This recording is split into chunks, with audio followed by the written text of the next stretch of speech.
Dari sisi pemerintah pusat tentu ada banyak pertimbangan ya, karena kalau kita bicara pemerintah pusat, kita tidak bisa membicarakan posisi seorang Presiden Jokowi sebagai pribadi.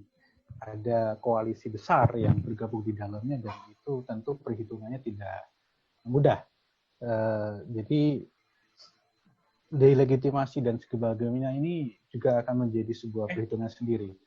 Dengan merangkul rival di Pilpres, Pak Prabowo dan juga Gerindra misalnya, dengan harapan dan memang menguasai mayoritas ya di parlemen, ada harapan stabilitas politik ini selesai, kemudian bisa berlanjut dengan stabilitas yang lain di ekonomi dan segala macam. Ternyata juga tidak terbukti begitu. Ada masih banyak kegaduhan-kegaduhan yang jadi meskipun pemerintah sudah menggrab hampir mayoritas partai politik begitu dengan menyisakan hanya satu atau dua partai PKS dan Demokrat yang kadang punya pendirian bersama pemerintah dan sebaliknya. Stabilitas politik ternyata juga tidak cukup bagus karena memang ya ada pandemi ini dengan tadi disampaikan dengan Pak Tion, tidak ada pemerintah yang siap dan pandemi ini justru memukul stabilitas politik termasuk di koalisi. Jadi Presiden tentu akan punya banyak perhitungan, meskipun secara verbal publik, karena ini pasti bertujuan untuk hal-hal yang disampaikan di publik, mengatakan tidak peduli lagi dengan reputasi politik, tapi tentu secara real ada banyak sekali perhitungan-perhitungan. Meskipun secara pribadi tidak berkepentingan, misalnya begitu, tapi gerbong partai dan koalisi di belakangnya tentu berkepentingan di 2024 tentang siapa dan bagaimana nanti akan mendapatkan spotlight dari ini. Saya kira meskipun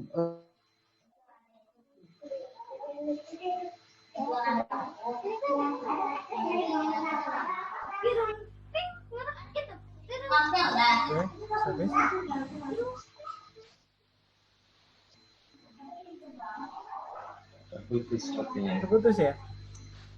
Oke, mungkin Pak Sion bisa menambahkan terkait dengan pertanyaan tadi dari Mas Ade. Ya, apakah kemudian nanti akan mengarah kepada delegitimasi ya, kekuasaan? Kalau kita lihat survei terakhir ya, kepuasan terhadap kinerja presiden secara umum masih cukup tinggi ya. Jadi walaupun pada satu sisi dalam hal pemerintah secara keseluruhan berkaitan dengan penanganan COVID-19 mengalami penurunan, tapi nampaknya untuk kepercayaan terhadap pemerintah masih cukup tinggi. Meskipun kebijakannya nanti yang tidak populis sering ya, Mas Yon? Ya, bisa saja nanti akan mereduksi ya, tetapi ini saya kira memang kaitannya dengan aspek-aspek kebijakan tertentu ya, tidak secara menyeluruh. Yang krusial adalah saya kira legitimasi politik. Bagaimana kemudian teman-teman koalisinya ya, masih memberikan dukungan yang sangat kuat ya, kepada presiden.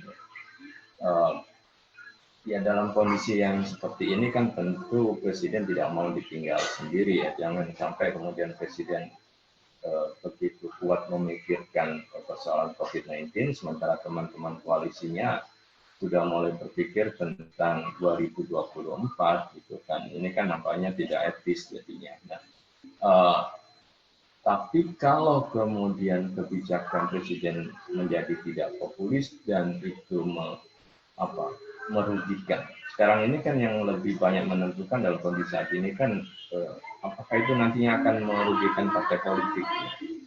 Kalau merugikan publik secara umum ya tidak sekuat ya dorongannya apabila kemudian kestabilan itu terjadi jika mengganggu kepentingan partai-partai politik. Nah ini kan saya kira presiden akan cukup berhati-hati ketika melakukan kebijakan-kebijakan baru, bahkan berkaitan dengan reshuffle pun pasti akan dilakukan secara hati-hati dan menimbang ya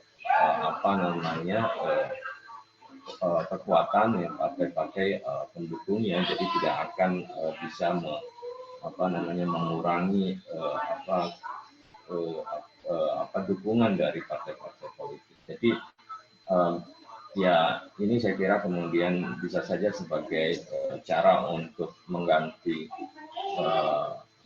kabinet, tetapi tetap dalam restu partai politik pengusungnya, jadi tidak mungkin akan zigzag dengan mengganti profesional yang mungkin mau benar-benar bekerja, tetapi tetap saya kira masih dalam bayang-bayang kekuatan partai politik, karena mereka saya kira akan sampai di situ kan, secara umum ya, untuk menjaga stabilitas politik ke depan.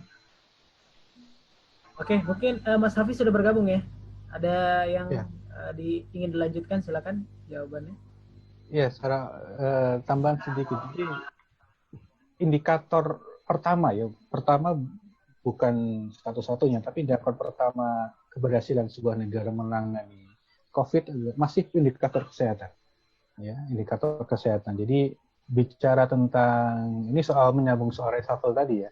Sebelum bicara soal, karena kalau indikator kesehatan ini berhasil dengan ditandai kasus positif dan yang kematian akibat COVID itu menurun, itu kebijakan-kebijakan lain bisa sangat menyesuaikan.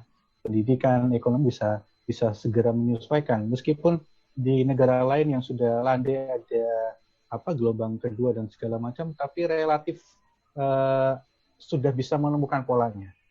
Jadi berbicara soal reshuffle memang jadi prioritas dari pemerintah sekarang ya indikator di bidang kesehatan. Artinya ada kemungkinan nanti yang akan di reshuffle ini lebih ke ya Mas Hafiz, ada kemungkinan yang akan di reshuffle ini lebih ke Kementerian Kesehatan begitu ya? Ya kalau politik Jawa kira-kira begitu ya. Politik Jawa itu yang disampaikan pertama tentu